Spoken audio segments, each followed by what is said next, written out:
Welcome to Season 2 of the Cultural Cultivators podcast by Belay Creative and Cultivate Labs, where we delve into various aspects of Filipino culture and speak with entrepreneurs, leaders, artists, and creators who are shaping and pushing the boundaries of their respective fields. Follow us on all social media platforms at Belay Creative or on Instagram at cultural.cultivators.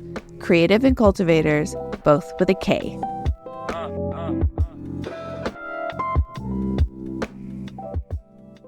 Gelaine Santiago is the co-founder and CEO of Cambio Co, Filipino jewelry, and Cinta & Co, Filipino weddings, dedicated to sustainable livelihood for artisans in the Philippines. As an award-winning social entrepreneur and storyteller, she's on a mission to build more ecosystems, not empires, and helps marginalized founders scale businesses that grow collective wealth and joy. Her work has been featured in publications like Forbes, Cosmopolitan Magazine, and Huffington Post.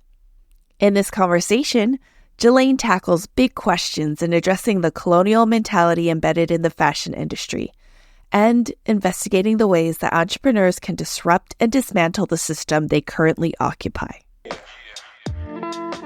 What I realize is I truly see myself more than a retail brand or fashion brand, but I really see my role as okay, how can I be an ecosystem builder? How do we build ecosystems, not empires, right?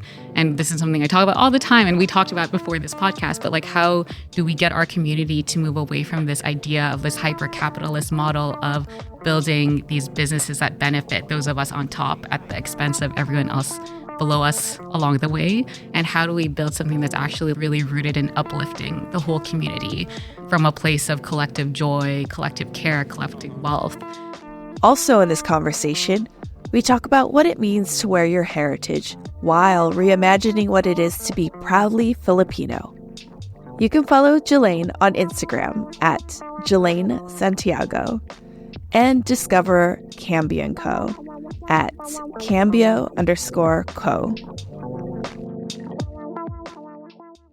Gelaine, thank you so much for coming. Oh my gosh, flying all the way from Toronto, Canada. You're actually our first Canadian guest. Oh, that's amazing. I'm always honored to be the first. So that's awesome. Thanks for having me. And I said this before, I'm going to say it again on the podcast. I've been fangirling over Cambio Co for a really long time, probably 3 or 4 years.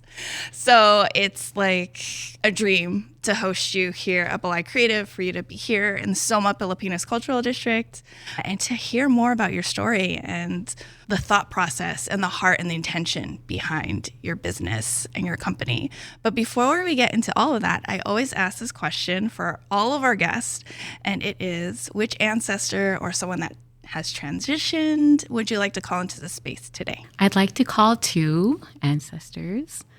Well, the first is my mom's mom, so my guama, who passed away several years ago, and I didn't have the privilege to be in a physical space with her very much. But the moments that I always felt like we had a connection, and that she was just someone I always wanted to learn more about. If I couldn't learn more about her in life, then I hope in her death I'm able to learn more and reconnect with her. So she's definitely someone I would love to call into this room and this space.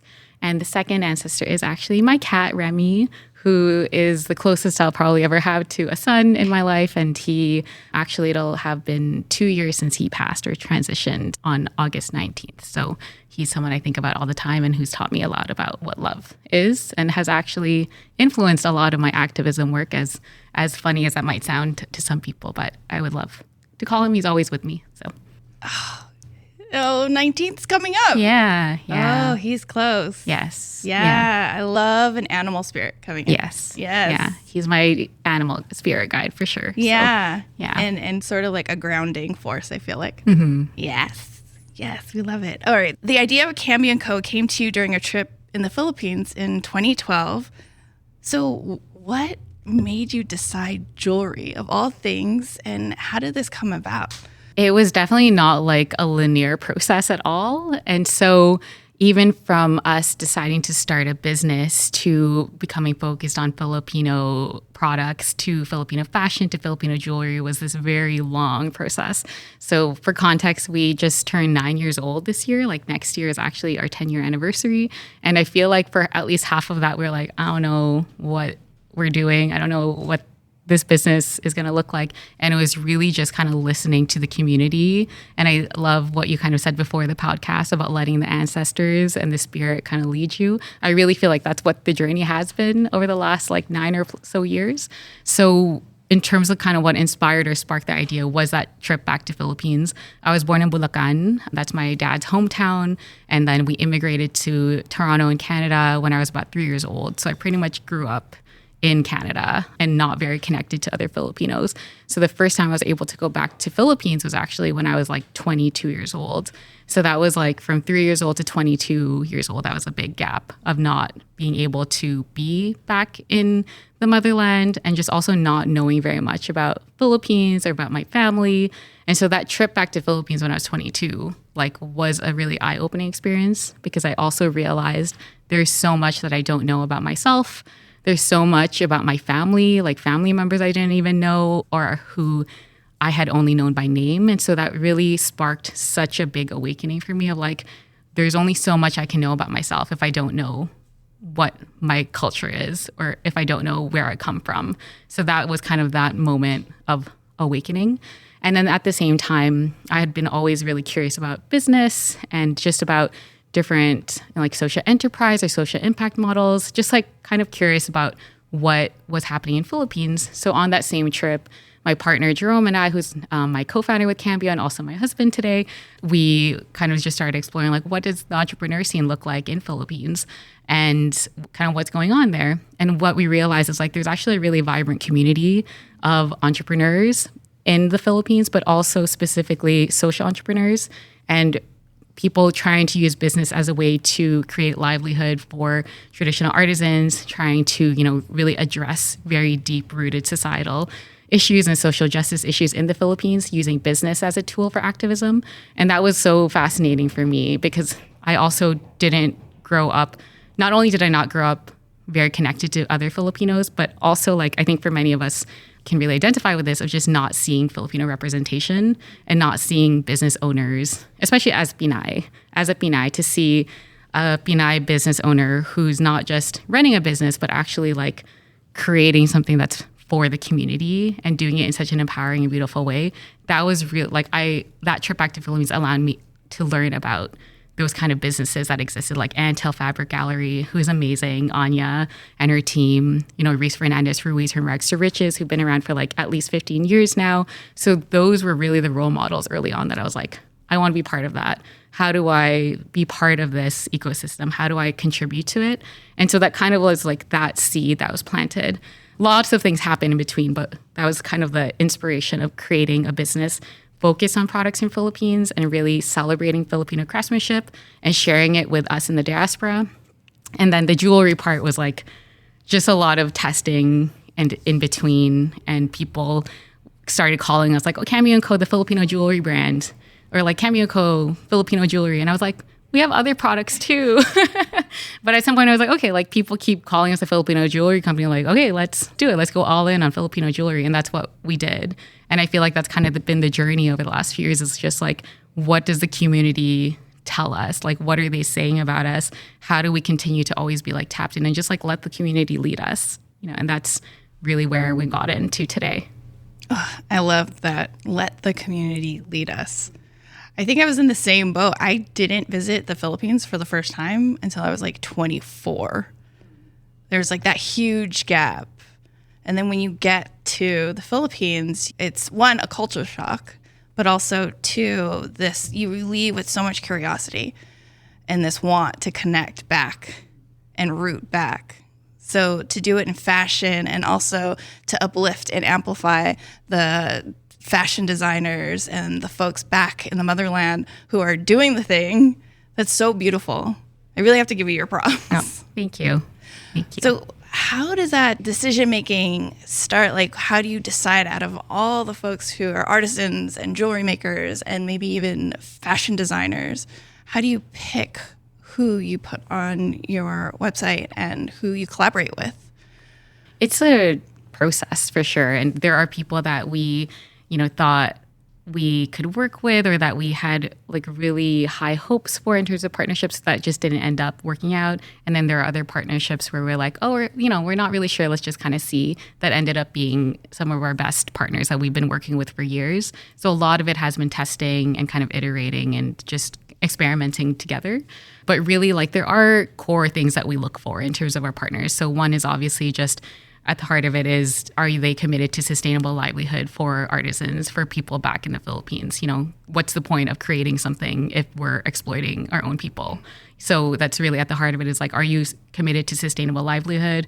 How can we, verify that? How do we make sure that there is accountability to that? The second point of that is materials, because I think for us, it's also important to not just like create a livelihood, but also ensuring that we are being in relationship with the land. And like, are you sourcing locally? Are we using and highlighting our local and indigenous materials like capiz, like rattan, like there's even Philippine cotton now that's growing in the Philippines, and that industry was destroyed for so long. And so are the materials also being sourced intentionally? And then the third aspect of that is really just design, of course, is like, are these designs that our customers would want to wear and that would feel proud wearing? And I think for us, I think that really has been kind of the differentiator for us, is that we really do focus on pieces that are, wearable on the day-to-day basis. Our rallying cry is wear your heritage. Like, wear your heritage on a date, like on your everyday, at work, at school. Wear your heritage for big formal events like your wedding and, your special life occasions. And so are the pieces the sort of thing that you could wear and feel proud to wear, whether that's a special occasion or just like an everyday kind of life event. And then on top of that is the craftsmanship also telling a story, because we look at like modern designs, but traditional craftsmanship. And there are so many different forms of craftsmanship that exist in Philippines that so many of us don't even know about, or that are at risk of extinction or being endangered, like gold filigree, for example, or even like shell crafting industries, or certain types of weaving are at risk. So we kind of try to blend all those different things together to really choose our partners. And it's a really hard choice. Like, it's hard to find people that kind of align with our values and that have the ability to kind of create the designs that we're looking for and the kind of quality we're looking for. But that's why we are really intentional about who we work with. I think right now we only have about 8 partners in total. And like, whenever we choose a partner, it's always like, okay, how do we grow together? And maybe your designs aren't really where we need them to be right now, but like, can we trust that we can co-create something and be in relationship together for the next few years to come? So it's always about going deep. Like, who can we build deep connections with and be able to grow together and co-create together? So that's really how we choose our partners. And it's not easy, like, to find people who are in that alignment, but I've been really grateful for the people that we've been able to work with. And for the most part, we've been able to find like really wonderful partners that we've been working with for many years now. I love all those words. Intentional alignment. I mean, this is all we're about here at Cultural Cultivators, is one, of course, cultivating the culture, like you said, heritage, bringing it back to like post-colonized Philippines and the diaspora, right? And connecting us to our heritage. It's a lot, but I feel like Cambio Co does it so beautifully. Thank you. So not only do you run Cambio Co, but you're also a speaker, you're a writer, and you're a consultant for other entrepreneurs. So how do all these facets of Gelaine help you create and facilitate this business? That's a great question. I also ask that to myself. And to be honest, I started doing a lot of speaking and consulting work because I wasn't earning an income from the business for so many years. And I honestly, I think for so many years, I had the limiting belief that this business was not a passion project, because I always believed that it had to be sustainable. But like, I think I always had this limiting belief that it had to be sustainable for the community, but not for me. And so I didn't really think about my income for so many years. And so I was doing a lot of consulting and like side hustles and lots of different jobs to try to like pay for the bills while we were growing the business. And I'm really grateful because I think in that space of like just kind of grinding away, I was able to also find like who I am and really discovering myself through the work of building Cambio, but also doing all these other little pieces. Because I think what I realize is like I truly see myself more than like a retail brand or fashion brand, but I really see my role as like, okay, how can I be an ecosystem builder? How do we build ecosystems, not empires, right? And this is something I talk about all the time, and we talked about before this podcast, but like how do we get our community to move away from this idea of this hyper-capitalist model of building these businesses that benefit those of us on top at the expense of everyone else below us along the way? And how do we build something that's actually really rooted in uplifting the whole community from a place of collective joy, collective care, collective wealth? And so that's really what I kind of learned along the way as I was working with so many other entrepreneurs and helping them try to grow their businesses. And yeah, I think that's where I was able to discover, like, that's my why. I want to build more ecosystems, not empires. I want to help others to be able to do the same and to help us like dismantle these capitalist and colonially rooted systems while also being hyper aware of our place in it. Because as entrepreneurs, we are contributing kind of to the capitalist infrastructure. We are forced to operate within capitalist systems. But like, how do you then stay aware of your role and place in it and also actively try to dismantle it? What does that look like? And I don't have those answers, but that's what I see my exploration of being right now is like, how do I do that through Cambio? How do I do that through my individual work or through any engagements or speaking that I do in any spaces? Like, how do we do that? That's a question. But yeah. You're answering it right now. You're right here, right now with us on this taping. And this is why I asked you, because when you said ecosystems versus empires, that blew my mind away. Because these are ideas that not just germinate within us here in Somewhat Filipinas in San Francisco, not just you in Toronto, Canada, but all over the world. And I feel like when we find our people, that's that ecosystem. That's us connecting. Like, you're not alone in your thoughts on this. And like, I feel like we need to know that we're not alone, that there's other people that are building. And it's just about connecting all those ecosystems together. Yeah, I think that's beautifully said. And I think that's something that I've really come to appreciate truly over the past several months since October 2023, because we all know what happened in October 2023, but just realizing also like how interconnected we all are as human beings. And a lot of the things that I've been able to learn is actually from the Palestine movement.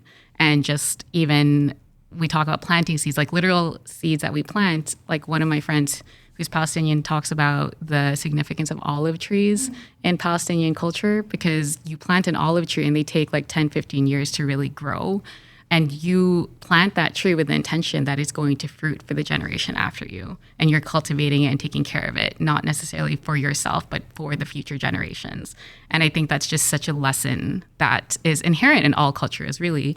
But that is that we see in, Palestinian culture. We see that in Filipino cultures, right? And it's like, how do we just go back to those values that are already in our cultures? That's really the fact that like we are also deeply interconnected. And so, yeah, how do we go back to that and build that vision together? It also makes me think, I can't remember who said it, and I wish I could because it's such a good quote. I don't want to take credit for it, but we are our ancestors' wildest dreams. Like where we are today, we are our ancestors' wildest dreams, but are you dreaming big enough for your ancestors? Are you living enough today to make your ancestors proud, to make your future ancestors proud, and to dismantle and disrupt enough things that your future ancestors can live that life that we deserve, that collective liberation that we deserve, right? And so I think about that all the time. Is like, how do I dream bigger beyond myself? We are our ancestors' wildest dreams, and we are their healing. Yes. Because so many of our ancestors, I feel like in the past, didn't have the capacity to heal in the ways that we can now. Mm-hmm. And so when we take the time and the energy to intentionally heal whatever generational trauma, ancestral trauma that we've gone through, that actually embeds and heals our ancestors in ways that we are not fully capable of being aware of right now.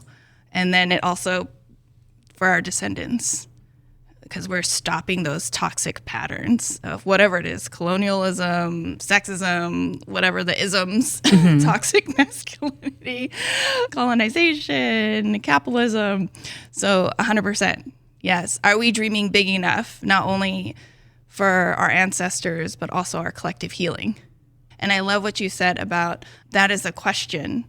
How am I doing this?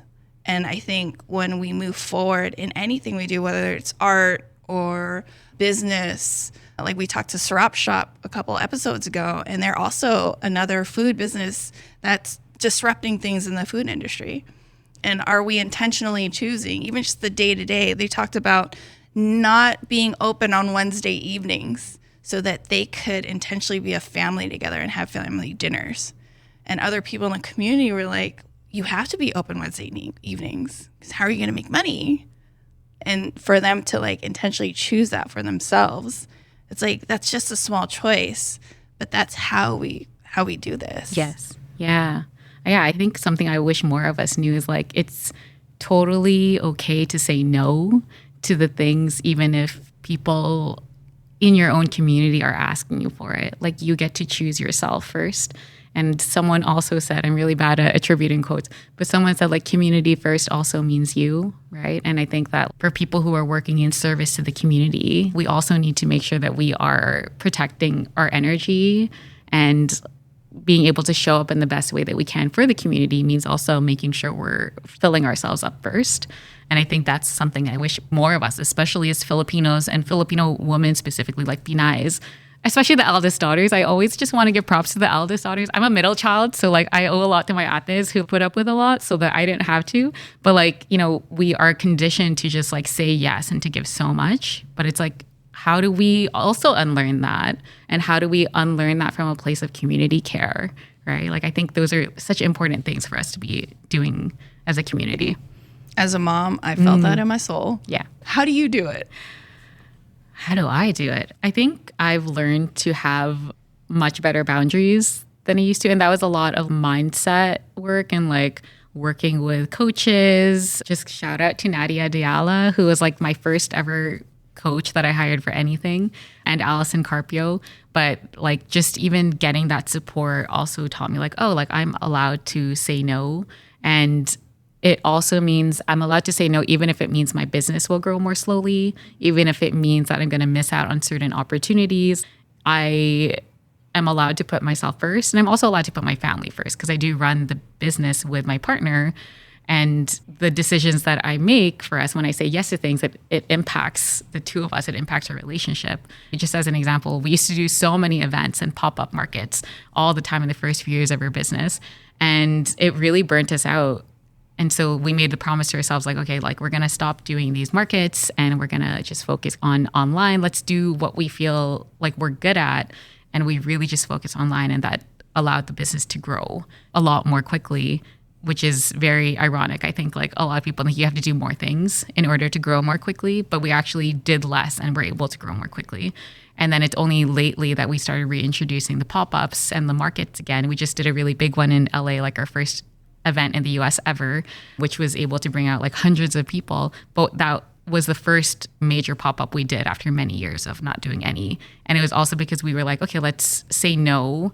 Let's keep saying no. Let's say no until we feel ready. And we have the system set up to be able to say yes and do it from a place of empowerment rather than scarcity. So I think that's also something that I've just learned is the boundaries, but also just knowing when to wait.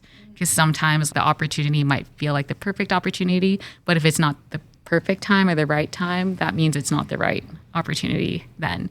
And just trust that those opportunities will come. Like they'll still be around for you. A lot of it is just letting things go, which is so hard to do. Yeah, it's been a big game changer for sure. It's working smarter, not harder. Yes. And also just like asking for help more. I think that's like really, really hard, especially as Pinays, to like ask for help and for that support. And I'm practicing receiving the support and like actively asking for it, which is like really hard to do. But I feel like that's part of what we need if we're going to dismantle and disrupt things like that. That shit's hard and it's draining, you know, like to be able to show up in a space where you don't feel welcome or where you feel like you are potentially putting yourself at risk, your livelihood, your reputation, even your physical body when it comes to like activism work, for example. It's like that requires so much care to be able to continue to show up in those spaces like that. And so we need to lean on each other and give ourselves that grace so that we don't burn out, to give yourself that grace that it's okay that that happened. And it doesn't mean you're less than, it just means like it happened, you're human, and to, just let yourself bounce back. You mentioned before when you first pitched the idea of Cambio Co, you actually met with rejection. Yeah, when we started telling people about this idea for Cambio Co of like all Filipino made, created by Filipino artisans and really highlighting Filipino craftsmanship, but also specifically for the Filipino diaspora, the response was so negative. People were like, no one's going to pay for that. No one's going to take you seriously. No one's going to want to pay money for products made in Philippines. Like there's still this very ingrained idea or mentality that imported was better, and that if it's made in the US or if it's European, that was superior to products made in Philippines. So that was really the response. And it was honestly like the harshest criticisms came directly from the Filipino community itself. And I remember we did a market in Scarborough, which is a suburb of Toronto. And it's a lot of Filipinos, it's a lot of immigrants and newcomers that are in that particular neighborhood. And I remember a lot of Filipinos coming and seeing our products and being like, oh, like this is so expensive, or I could fly to Philippines cheaper than this, and just saying like very like not very nice things. And I just remember feeling so down from those events because I was like, why is this so hard? Or like maybe there isn't value in this kind of business if this is the kind of feedback we're getting from Filipinos. But I think I was able to just dig deeper, and I was like, like where are those opinions or ideas even coming from? Like why do they believe that? Is that even true? First of all, and why do they believe it to be true? And I think just coming from that place of curiosity was really the starting point to try to understand like what were the seeds that were planted and how did they grow in the community? How do we try to unroot them? I even feel like those interactions actually helped so much because that really informed how we did our marketing and storytelling in the early years. Because I was like, okay, let me try to talk about colonialism. Like, let's try to talk about where this imported is better mentality even came from. Or like, let's talk about then Filipino craftsmanship and what exists in the Philippines, because people didn't believe that there was enough products to source in Philippines, which is really not true. So that kind of informed a lot of our storytelling of like, let's educate people then. Let's talk about these things. And I think that's really where we were able to like have really meaningful conversations online and really develop our audience with just people who were like, yeah, I've been wondering the same things, or like I also hear these things from my titas or from my family, and like I never really understood it, and people just really connected in that way. So yeah, I think it was just, I'm really grateful for those people and for those criticisms, because it really did inform a lot of like how we did our storytelling. And you like doubled down on it. I think that's when I first started following Cambio Co. All of that was apparent, that this company was not only bringing beautiful craftsmanship from the Philippines, but you were about social justice issues. You were about decolonizing our people and really educating folks on the beauty and the craftsmanship that it takes to bring these products here in America and Canada and all over the world. And I think that really stuck with me, in that, wow, this company is really about something. Thank you. I really appreciate that. That means a lot. And now to this day, when we have big events like Haraya, we had our fundraising soiree, I was like, I need to find Filipino designers to wear. And so you being one of them, I think, is amazing opportunity for folks to not only think about how to decolonize, but wear fashion that decolonizes this myth that the European beauty standard is the best standard. Yeah, that's something I actually love to tell people is like, where do we think that these really expensive fashion brands were producing their clothing? right? Where do we think that those bags were coming from? And for the longest time, there was actually a lot of these high-end luxury bag brands that were based in Marikina, because Marikina in Philippines is known as like the leather making capital and the bag making. They're famous for shoes and that craftsmanship. And they're actually making their pieces there.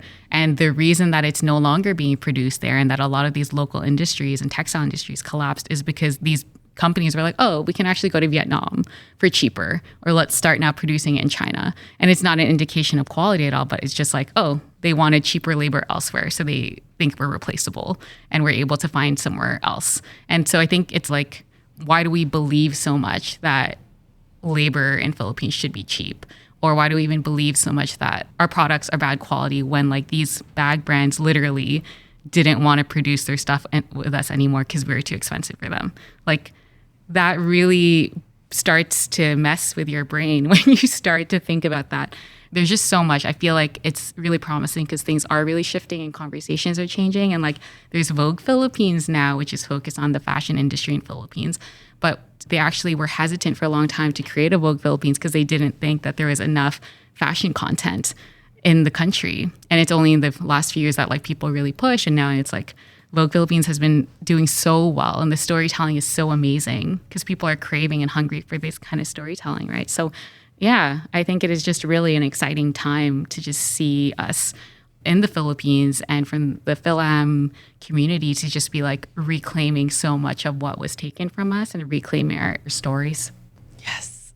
Reclaiming our stories, 100%. Okay, I wanted to ask this question because this is your first time in Soma, Pilipinas.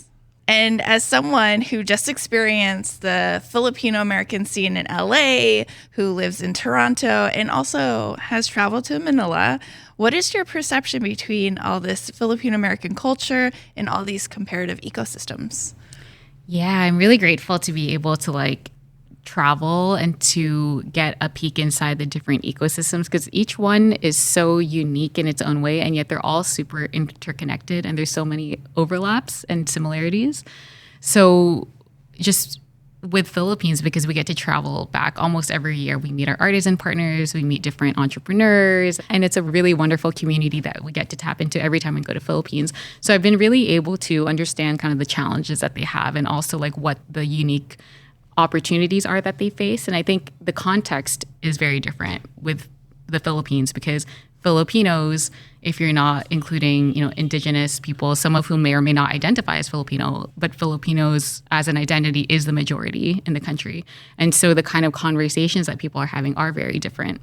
And I think for so long in the Philippines, like people were really trying, like we were talking about, tapping into more of that Eurocentric kind of ideals, or just trying to look as less Filipino as possible in terms of being a brand and trying to look really global. So a lot of the ecosystems was really about like, how do we kind of mimic what's happening, elsewhere, abroad, and all of those things. Whereas in the US, and in Canada, and to a lesser extent in Canada, as Filipinos, we are the minority here. And so the kind of things that we're craving for or that we are hungry for as a community is really about that representation and really about being able to see ourselves and to feel proud and finding ways to express our pride in our culture in different ways. So it's fascinating to see those differences. And I think that now I'm really seeing a point where things are really kind of converging, where like a lot of things are shifting in the Philippines and people are like, the last time we were there was in February, and a lot of the people were actually talking about like how more and more people want actually to wear things that are very explicitly, very proudly, unapologetically Filipino. And there is this hunger locally to be able to support local Filipino brands, to buy things that are made in Philippines. And then it's just really like a big shift that's been happening. And I think it's just going to be happening more and more in the next decade or so in the Philippines. And so you're kind of seeing like this merging I'm seeing between what is happening in the Philippines and like what we in the diaspora are looking for is like we're all just trying to find ways to reconnect with our culture on our own terms. And even though our contexts are so different, and our experiences are all very different in each of the ecosystems, but like more and more, we all just want to get free. Like we all just want to be proud to be who we are and to be able to express that unapologetically. And I'm just really, I'm really grateful to be able to like witness and be part of those different ecosystems and the ways people are trying to make it happen. So. Are there a lot of Filipino, or as we say in NorCal, are there hella Filipinos in Toronto? There are hella Filipinos in Toronto, yes. Filipinos are like one of the fastest growing demographics in the country in Canada. There is a big population in Toronto, even more so in Winnipeg, but we are like becoming a really big demographic in the country and in the city. I think in Toronto, the challenge is that we're all really spread out because Toronto itself is really large, like geographically, that it's hard, or there's always multiple events at once and there's not enough communication, I feel like, between different groups. Organizations. Yeah, different organizations. But they don't have like a Soma Filipina neighborhood. I always tell everyone, I'm like, look up Cultivate Labs, look up the Light Creative, look at what they're doing in Soma Filipina. It's like, we need that to be able to build this commercial corridor for Filipino businesses where people go. And because we have Little Manila, which is like Bathurst and Wilson area in Toronto, but it's so small. And it's kind of hard to get to in terms of accessibility wise for people kind of like around the different parts of the city. And so we don't really have a central place. And so, I always tell people like, look up what they're doing. Like, we need this, in Toronto, we need this in the different cities in Canada. Yeah, we love being the blueprint. Shout out to Cultivate in Winnipeg. Cultivation. Cultivation, yes. Yes. And then, out of curiosity, does Canada have something similar? Like, our Filipino American History Month is in October, and it's just like a huge month, especially here in the Bay, where there's like 1 million events every week. Does Canada have something similar? We have Filipino Heritage Month in June. So that's a fairly recent designation. So it's becoming much bigger now. Every year I feel like there's more and more things happening. But it's mostly June. But we are so tapped into the Philam community. I feel that when it's October for Filipino American History Month, people are like, oh yeah, it's FAM, like it's Filipino American History Month. And then we follow like a lot of the creators in the US. So we follow suit, almost. That's cool. That's cool to know.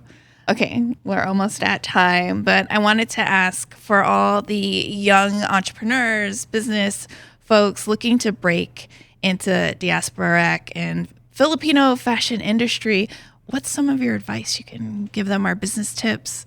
For those of us who are especially breaking into fashion, there's not a lot of representation that we see.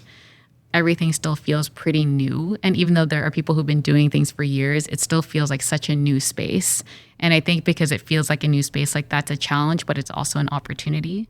And I think that this is an opportunity for us as a community to really define for ourselves what this could look like and to be willing to, break those boundaries, to disrupt and to just reimagine what it means to be proudly Filipino, reimagine what decolonization as fashion looks like, what solidarity across communities and racial lines looks like when it comes to fashion or when it comes to business. We are the ones that can create this future blueprint for others and for our future generations. And I think it's such an exciting time to just lean into that and embrace it and be willing to seek support from people in your community who are doing the things that you're inspired by.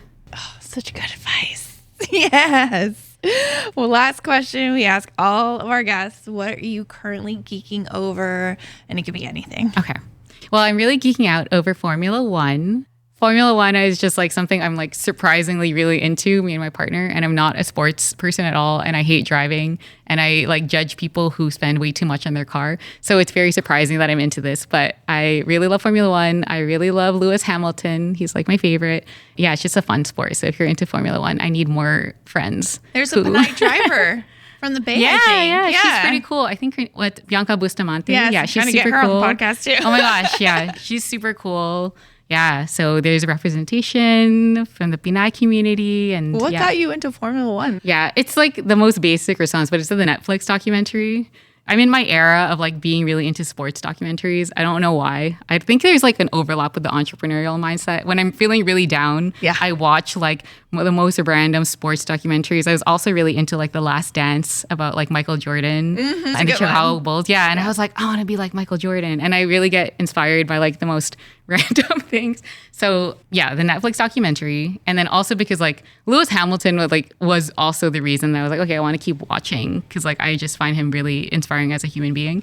And then now I'm just into it because of the drama. That's basically what's keeping me coming back. No, I get it. I watch a lot of documentaries with my son. And I love watching music documentaries because he's such a little pop star. But now we're watching like all the gymnastics documentaries and track and Cheer. field. Yeah. We watched Cheer too. Cheer is really, really good. Yeah, there's the track and field one. I haven't watched that one yet. I'm excited to watch it. Yeah, and Rising with Simone Biles. Oh, yeah. I haven't seen that one yet. Yeah, it's so inspiring. But I get it. As an entrepreneur, it's like you want to see these stories of success and people who really have struggled and challenged themselves and really manifested beyond what they physically think is possible. Yes. Yeah. It's a really good motivator. So that's a hot tip, I guess, for new entrepreneurs. If you're feeling down, it really helps to watch like a sports documentary. Just like get motivated again. And get in that sports mindset. Yeah. That growth mindset. And that's what I noticed with Serena Bolden, who we interviewed here last year. She's a world football player. And a lot of it was, her advice also was growth mindset. It's not about winning. It's about being better than what you were a week ago, a month ago, a year ago. Yeah. And just being better. Yes. And growing. Yeah. And then the wins or whatever, the money or the opportunities will come. Yeah. Yeah, 100%. And just like as an anecdote, because we were planning, we had our first pop-up ever in the U.S. in LA last weekend, and it went so well. But the process of prepping for that event was like so stressful, so expensive, so much financial risk, and like our goal that we had to hit to like break even for that event was so much more than we've ever made in a weekend. Like it almost seemed impossible as a goal. But I remember the week as we were prepping to leave, I was like, there was so much doubt, and I was like, I don't know if this is going to be worth it. But I just kept holding on to my mind of like, okay, whatever happens, like we're going to do it better next time. Whatever happens, like I know what we're not going to repeat the next time around. The next time we're going to do this, X, Y, Z. And I was like already planning the next time. Right. And I think like that's what so much of us have to hold on to is like, this might be a failure. It may fail, it may not fail, but like you just have to hold on to that idea, that hope that like the next time things will be better. And you can always find a way to learn from something. Right. So yes, yeah. It's a great way to end this podcast. Always know you're learning. Everything is a learning lesson. Thank you so much for being here. Thank you for having me. I'm so excited and grateful to be in this space. So in our conversation, Gelaine spoke of building ecosystems, not empires.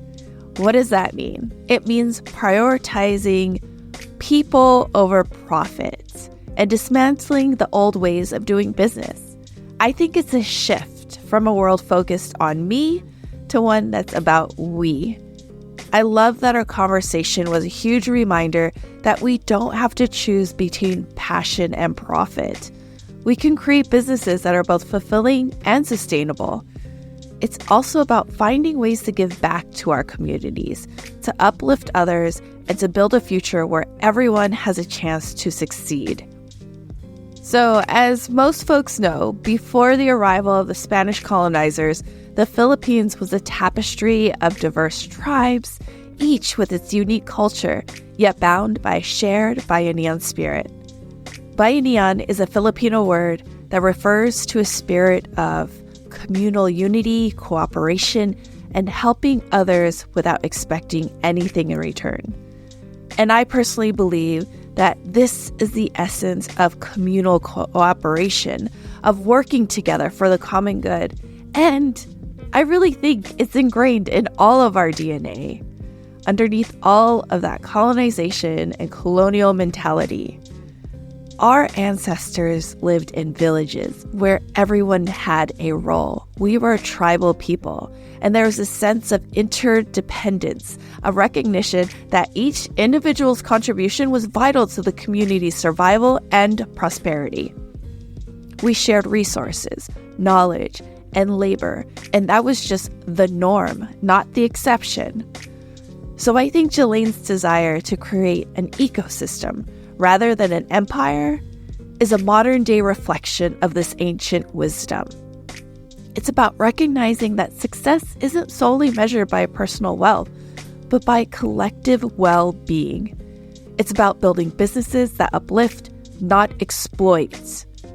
And in a world that often prioritizes competition and individualism, Gelaine's approach is refreshingly alternative.